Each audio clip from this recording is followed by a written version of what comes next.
오늘 우리가 읽은 잠언 19장 21절 말씀에는 사람의 계획과 여호와의 뜻이 대조되어 나타나고 있습니다. 사람의 계획은 복수로 표현이 되어 있는데 여호와의 뜻은 단수로 표현되어 있습니다. 이것이 의미하는 것은 사람들이 수많은 계획 속에는 수많은 가능성들이 있지만 이 수많은 가능성들을 이루기도 하시고 패하기도 하시고 전혀 다른 방향으로 인도하시는 분은 비록 단수이지만 절대적인 하나님의 뜻에 의해서 이루어진다라는 것입니다. 사람이 세운 계획이 아무리 최선의 계획이라고 할지라도 하나님의 뜻을 거스를 수 없으며 참된 하나님의 백성은 하나님의 뜻을 따르고 하나님의 뜻을 세우는 삶을 살아가는 자들이라는 것이죠. 그렇기에 우리 모두는 주님이 말씀하신 것처럼 먼저 그 나라와 그의 의를 구하는 삶이 되어야 하며 그것이 바로 주님을 따르는 제자의 삶임을 기억하시기 바랍니다. 이어지는 22절 말씀에서도 주님을 따르는 제자의 삶에 대해서 이야기를 하고 있습니다. 사람들은 다른 사람들에게 인자함을 바랍니다. 여기서 인자함이란 어떠한 의무를 넘어서 어려운 가운데 있는 사람을 돌보는 성실한 사랑이라고 할 수 있습니다. 우리 주위에 이러한 인자함을 바라는 사람들이 많이 있습니다. 이러한 사람들에게 인자함을 베푸는 사람은 다른 사람들로부터 인정받게 되어 있습니다. 하지만 다른 사람들에게 인정받기 위해서 내가 이 인자함을 베풀겠다라고 약속한 후에 이 말을 지키지 않고 오히려 반대로 자신의 사리사욕을 채우는 사람은 가난한 사람보다 못한 사람이 된다라는 뜻이죠. 그렇기 때문에 주님을 따르는 참된 제자의 삶은 우리 주위에 여러 가지로 도움이 필요한 사람들에게 계속해서 도움을, 인자함을 베푸는 삶이 되어야 한다는 것이죠. 이렇게 예수님을 따르는 제자의 삶이 바로 우리 모두의 삶이 되시기를 소망합니다. 그리고 23절 말씀은 앞서 21절, 22절 말씀의 결론에 해당되는 내용으로 여호와를 경외하는 것이 참된 생명의 원천임을 다시 한번 강조하고 있습니다. 주님을 경외하는 자의 삶에 참된 만족과 재앙을 당하지 않는 안전함이 있을 것을 약속하고 있습니다. 우리 모두 온전히 주님을 경외함으로 이러한 약속이 우리의 삶 가운데 온전히 이루어지기를 소망합니다. 이어진 24절부터 28절 말씀에는 앞선 여호와를 경외하는 사람들과는 완전히 반대되는 사람들에 대해서 이야기하고 있는데 이들을 지칭하여서 그 어리석은 자들이라고 이야기하고 있습니다. 이 어리석은 자들에 대한 내용이 24절에서 28절에서 나오는데 이들은 게으르고 거만하며 부모님을 공경하지 않으며 망령된 증인과 악한 사람들이라는 특징을 가지고 있습니다. 먼저 게으른 자는 자신의 손을 그릇에 넣고서도 그 손을 자신의 입으로 되돌리는 것을 괴로워하는 사람입니다. 이는 자신의 생각과 뜻을 실행할 의지가 없는 자로서 게으른 자에겐 기회가 많이 주어졌지만 그 수많은 기회를 살리지 않아 결국 그 게으름으로 말미암아 심판을 받게 되는 인물이죠. 그 다음에 등장하는 거만한 자가 나오는데 잠언 기자는 이 거만한 자에 대해서 때리라 라고 말을 하고 있습니다. 여기서 때리라 라는 것은 심판의 성격 또한 가지고 있다라는 것이죠. 그런데 잠언 기자는 이 거만한 자를 때리라 라고 말하고 있는 이유는 그가 심판 또는 징계의 매를 맞게 되면 그가 돌이켜 지혜와 지식을 얻어 명철한 자로 바뀔 수 있기 때문입니다. 게으른 자나 거만한 자는 똑같이 어리석은 자들입니다. 그런데 이들의 차이가 무엇입니까? 게으른 자에게는 심판만이 있을 뿐이고 돌이킬 기회가 없다라는 것입니다. 그런데 이 거만한 자는 비록 어리석은 무리들에 들어가 있긴 하지만 하나님의 징계를 통해서 충분히 그에게 돌이킬 기회가 주어져 있다라는 것이죠. 사랑하는 영가족 여러분, 하나님으로부터 매를 맞거나 징계를 당하는 것이 또 한편으로는 은혜임을 기억하시기 바랍니다.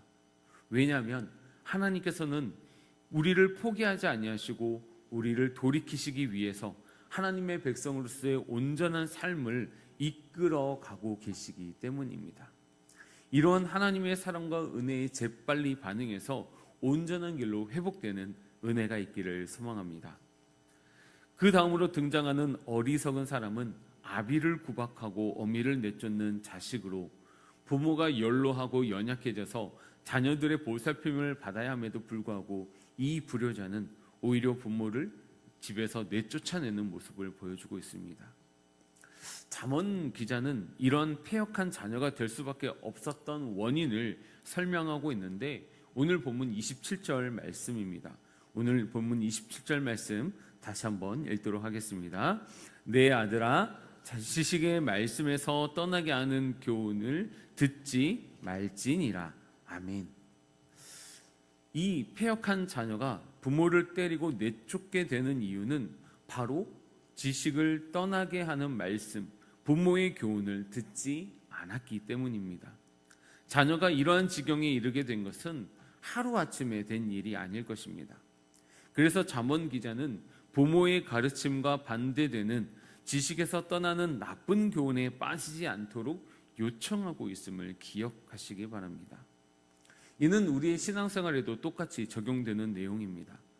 우리는 우리의 아버지가 되시는 온전한 하나님의 말씀에 귀를 기울여야 합니다. 다른 교훈, 하나님의 말씀과 반대되는 교훈에 빠지지 않도록 주의해야 합니다. 항상 깨어 올바른 하나님의 말씀을 사모하고 들을 수 있는 우리 세중앙 영가족들 되시기를 바랍니다. 이어서 등장하는 어리석은 자는 망령된 증인으로서 이들은 악한 증인으로서 거짓된 증거를 습관적으로 하는 사람들입니다. 이들은 하나님께서 세우신 공의를 업신여기고 거짓으로 조작된 증거로 사람을 죽이며 다른 사람의 재산을 강탈하는 사람들의 모습을 나타내고 있습니다. 그리고 이어서 악인이 등장하는데 이러한 악인의 특징은 그 입으로 죄악을 삼키고 있는 자들입니다. 이는 악인들이 죄악을 마음껏 포식함으로 인하여서 자신의 삶을 악한 행동들로 배부르게 채워나가고 있습니다. 그리고 이들은 이것들을 즐기고 있다라는 것이죠. 그렇다면 위에서 언급된 이러한 어리석은 사람들의 그 삶의 결과는 무엇일까요?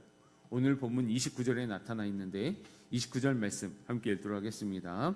심판은 거만한 자를 위하여 예비된 것이요 채찍은 어리석은 자의 등을 위하여 예비된 것이니라. 아멘. 어리석은 자들에 대한 결과는 심판이 예비되어 있다라는 것입니다. 거만하여 하나님의 법을 무시하고 부모를 내쫓으며 거짓 증거로 많은 사람들에게 피해를 주는 자들은 하나님께서 내버려 두지 아니하시고 결국 그들을 위해 예비해 놓으신 채찍이 있다라는 것이죠. 어리석은 자들에게 내려지는 채찍질은 그들을 변화시키기 위해서 올바른 길로 인도하기 위한 채찍이 아니라 영원한 멸망을 위한 하나님의 심판을 의미하는 것입니다. 이들에게는 돌이킬 기회가 없다라는 것이죠. 사랑하는 영가족 여러분, 오늘 우리가 살펴본 잠언에는 두 부류의 사람이 나오고 있습니다. 한 부류는 어리석은 삶을 선택해 결국 멸망의 심판을 받는 자들, 그리고 다른 한 부류는 여호와를 경외하는 삶으로 인해 하나님의 은혜와 복이 그리고 넘치는 삶을 살아가는 자들입니다. 그렇다면 이 두 부류의 차이는 어디에서 왔을까요? 바로 무엇을 들었는가입니다.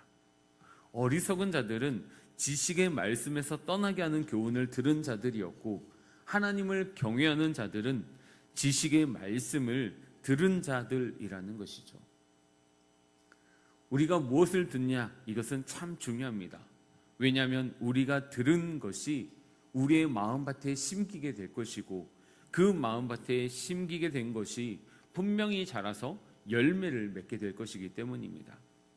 그리고 주님은 우리를 보실 때 그 열매로 인해 우리가 어떠한 자들인지 우리의 정체성이 드러난다라고 말씀하셨기 때문이죠. 사랑하는 영가족 여러분, 어떤 것을 듣든지 간에 잘 분별해서 들으시길 바랍니다.